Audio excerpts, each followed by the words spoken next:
Hello YouTube, this is Capandball again, and I have two beasts from the mid-19th century roaring and screaming at each other to fight till the death.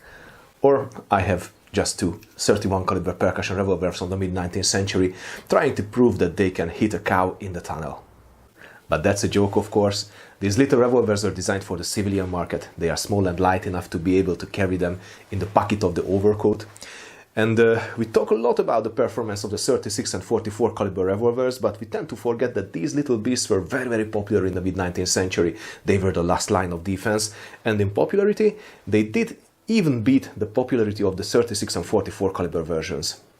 Today it is the time to let the Beaumont Adams revolver from Massachusetts Arms in 31 caliber, double action, single action, compete against the model 1849 Colt Pocket model, also in 31 caliber but in single action mode. But before we go on, ladies and gentlemen, let me thank you for your support. Your donations through Patreon, buying our US Arsenal Stadias or percussion revolver cartridge formers and cartridge boxes, or rubber printing plates for Arsenal stamps helps us to keep the channel alive. Your value helps me to keep the quality of my videos high. So thank you very much again. Both the Patterson and Dragoon had their downsized versions to meet the large civilian demand of easy concealed firearms. The Pocket is a close relative to the Baby Dragon, but it has all the novelties that are usually connected to the Colt Navy, and the developments of Elisha King Root.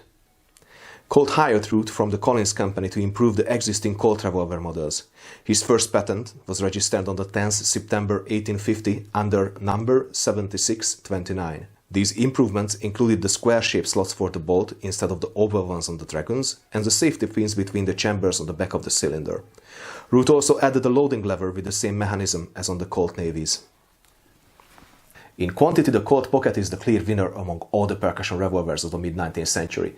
Up until 1873, 325,000 were manufactured in Hartford, and we can also add another 11,000 pieces that were manufactured in London.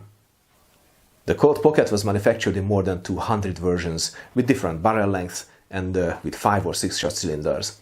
The one we are using for the show was made in 1868, so this is a quite late production model, and you can easily recognize it because it has a large slot on the barrel assembly for loading the cartridges. Today we call the Colt Pocket model the model 1849. But let's not forget that this revolver has nothing to do regarding the first production date with the year 1849. This is a later addition, later baptistery by the modern time collectors. Both the production of the model 1851 Navy and the model 1849 Colt Pocket, which is actual downsized Navy, was started in 1850. This Colt Pocket revolver is in extremely good condition. All the markings are crisp, and the bluing is still visible on most parts of the revolver. The weight of the Pocket revolver was only 60% of the weight of the Navy. Most common version had a 5-shot cylinder, but this one is a 6-shooter. The system is a traditional open-top Colt design held together by a wedge going through the cylinder axis. The rear sight is a notch on the hammer, the front sight is a German silver bead. The length of the barrel is 5.9 inches. The barrel has 6 left-hand grooves with a progressive rifling, slower at the breech and getting faster towards the muzzle. The actual bore diameter is 0.330 inches in the grooves and 0.315 inches between the lands. Let's check the other little beast here. This is a Beaumont Adams revolver, originally designed by Robert Adams in England. But this one is special because this one was manufactured in the United States by Massachusetts Arms. They were an early competitor for Colt.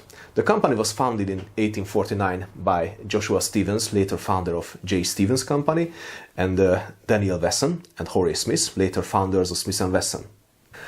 The first revolver of the company was launched in 1850. The Wesson Leavitt revolver was a good design, it was a robust, strong revolver, but it was a threat for Colt, so Colt immediately attacked their patent rights, saying that the system is a close copy of the Colt system. Colt won, which meant that the company had to eliminate the revolver from their offerings, so they turned towards the long arms for a few years.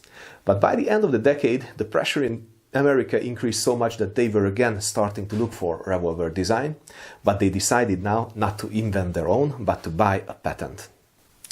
The British Adams revolvers already had a good reputation in the United States because Henry K. Craig ordered 100 of them. He was the chief of ordnance, he ordered 100 of them for official tests, and these tests were carried out in 1856-57, and the arms proved to be strong, reliable and accurate. So this was a time when Massachusetts Arms were tooling up for the production of these guns, so Craig immediately ordered 500 pieces from the 36 caliber version. Massachusetts Arms produced around 1,500 of this revolver, and most of these revolvers were bought by the US government. The Bevon Adams system offered a good possibility to fight Colt's hegemony in the pocket-sized revolver business as well. So the company, Massachusetts Arms, actually scaled down the original 36 and 44 caliber frames and produced the revolver in 31 caliber. The company made 4,500 pieces of this revolver, all for the civilian market. Well, this was a formidable arm. It was lighter and smaller than Colt's revolver, it had a double-action, single-action system, and it has a solid frame. Very good selling points on the market. The 31 caliber Massachusetts Arms Adams revolver shares the solid frame design of the larger Adams revolvers. The rear and front sights are on non-moving parts. That seems to be a clear advantage also compared to the Colt revolvers. The revolver is a 5-shooter, so we have one less cartridge to spare here. The barrel is rifled with 3 shallow grooves with very slow twist rate I was not able to measure. The weight of the Pocket Adams is only 425 grams, much less than the Colt Pocket. The length of the barrel is 3 1/4 inch, close to the barrel length of today's pocket revolvers. The diameter of the bore is 0.323 inches in the grooves and 0.313 inches between the lands.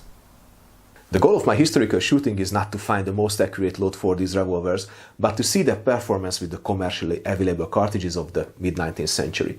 So I'm going to replicate the percussion revolver cartridges of Samuel Colt that were produced in the 1850s and early 60s.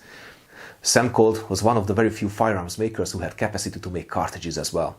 In the 1840s he tooled up for the production of the tinfoil cartridges. They were easy and fast to load, they were loaded with good quality fine powder supplied by the Hazard Powder Company, and they were loaded with conical balls. The Colt tinfoil cartridge was a quite complex design. The powder was held by a case shaped from tinfoil, sealed at the joint with waterproof glue. After the case was filled with powder, the bullet was crammed into its mouth and later lubed. The lube also waterproofed the joint of the bullet and the case. The cartridge was fragile, so it was wrapped in a paper casing. The cartridges were designed so the flames of the percussion cap can penetrate the bottom of the tinfoil. But the official Colt manual still suggested to puncture the bottom of the case before loading, just for secure ignition.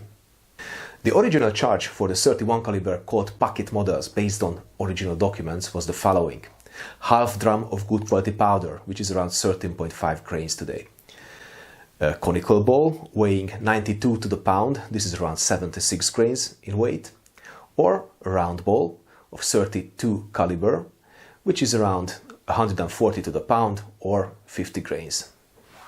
My cartridge reproduction is a combustible envelope cartridge, meaning that I don't use tinfoil casing, but I use paper casing. This paper casing is going to burn in the chamber, so I don't have a problem with cleaning it out. My cartridges are based on the excellent bullet molds of Erasgone. Their 31 caliber Colt mold is a very authentic copy of the original 19th century Colt bullet, so this is a very good point to start from. The powder I'm using is 2F Swiss powder. I'm going to use a charge of 12 grains in each cartridges, and I'm going to lube my cartridges with the mix of beeswax and tallow. But enough of the talk, let's hit the range and see the performance of the Colt Pocket first. The internal mechanism of this Colt is not in perfect shape. It will need a new bolt, that's why I'm playing with the hammer so the bolt won't scratch the cylinder. Otherwise my cartridges loaded with the Erasgone bullets just fit like a glove. They are easy to position in the chamber and turn safely under the loading lever.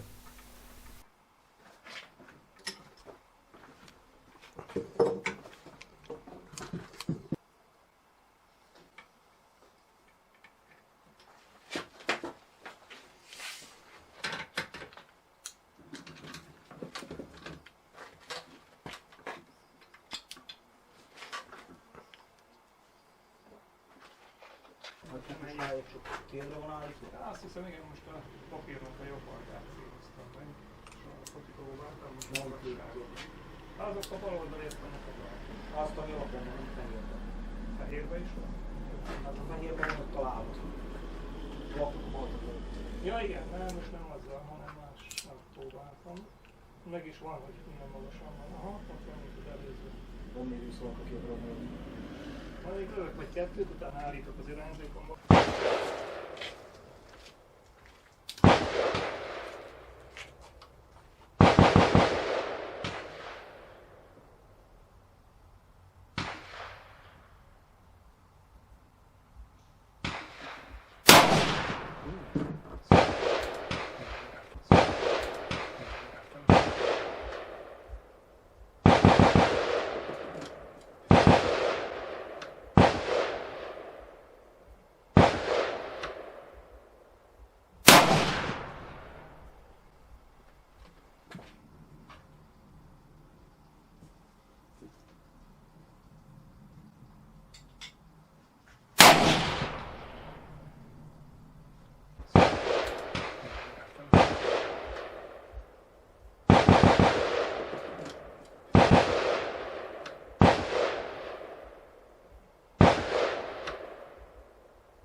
The revolver was comfortable to shoot and performed extremely well at 25 meters. The group could be covered by a square of 6.4 by 6.6 centimeters. This is a perfect group for even a modern service pistol today. I used the ballistic radar to measure the muzzle velocity from 0 to 25 meters. Muzzle velocity was 237 meters per second, resulting 145 joules of muzzle energy. Well, this was much better than what I expected. Let's check the Adams now. The Adams revolver was more difficult to load. The 31 caliber Colt bullet is just too long for the opening on the frame, so I actually had to loosen the screw of the loading lever to be able to rotate the cartridge under the lever. So altogether the Colt was easier and faster to load.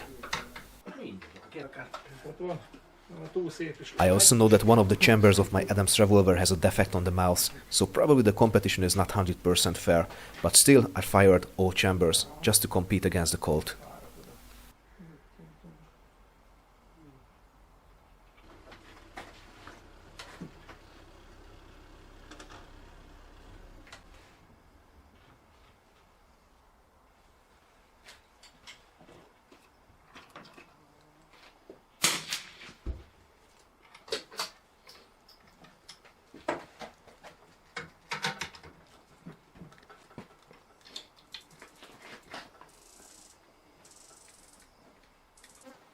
Amit kitettél arra?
Jó, ilyen mérges kis hangja van.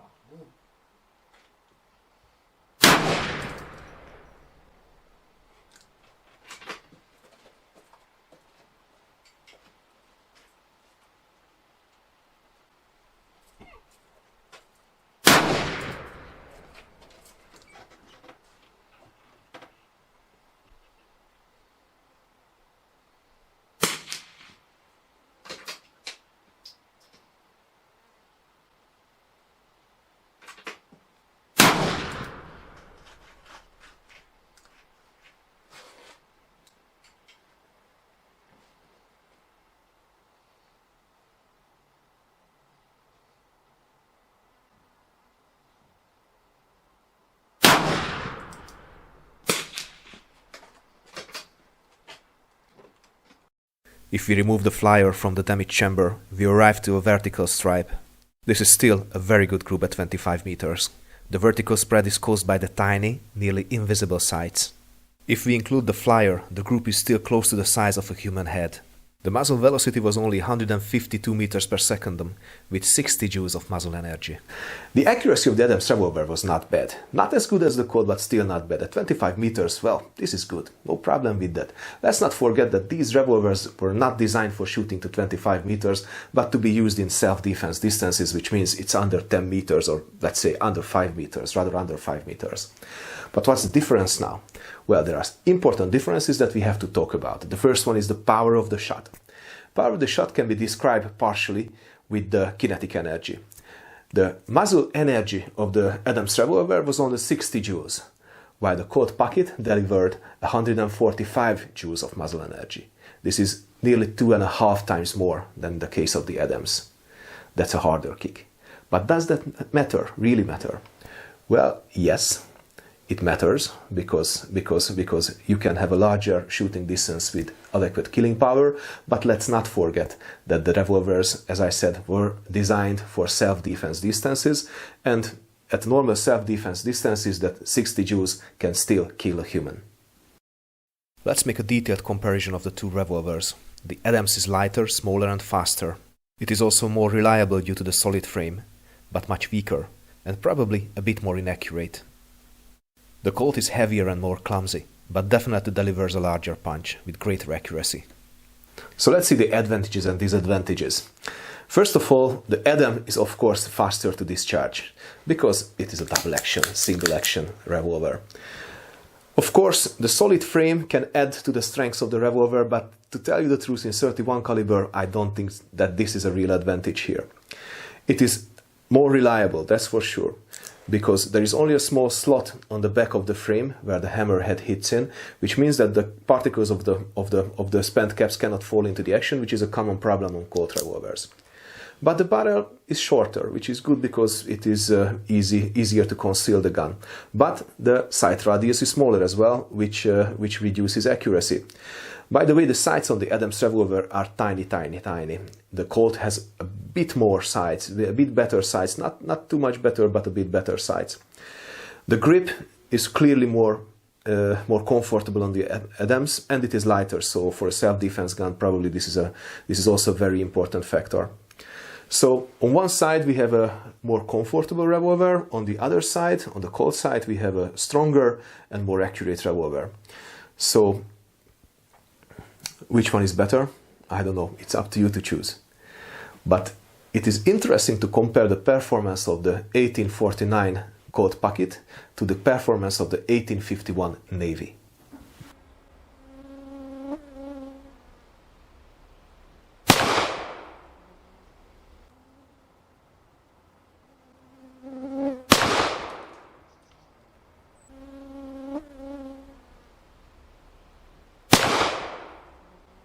My original Colt Navy is also very accurate with the Arrows gun bullets.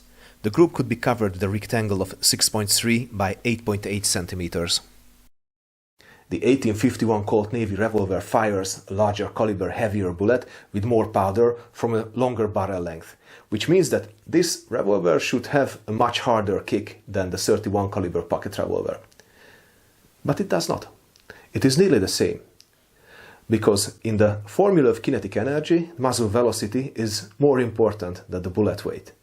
So at 25 meters, even the 31 caliber Colt Pocket revolver has a bit more of muzzle energy than the bullet fired from a Colt Navy revolver. Interesting, isn't it? So this is why we have to respect these little 31 caliber beasts. At a distance of 25 meters, the Colt Navy proved to be slightly less accurate, and the kinetic energy of its bullet was also a bit smaller. So you can ask me which would I choose for self-defense from the two revolvers. Well, I would still stick with the Adams revolver because of the double action, single action mode, because of the reliability and because of the compact size. Actually, the size of this revolver is the same that I prefer from semi-auto pistols as well. This is what it is easy to carry and easy to conceal. So ladies and gentlemen, thank you very much for watching. You have been watching the Capandball YouTube channel. If you like what I do, then subscribe please. Like the video if you really like the video. Comment, and also please, if you're really in love with black powder guns, then share my channel with your friends. So until next time, stay cool and keep your powder dry.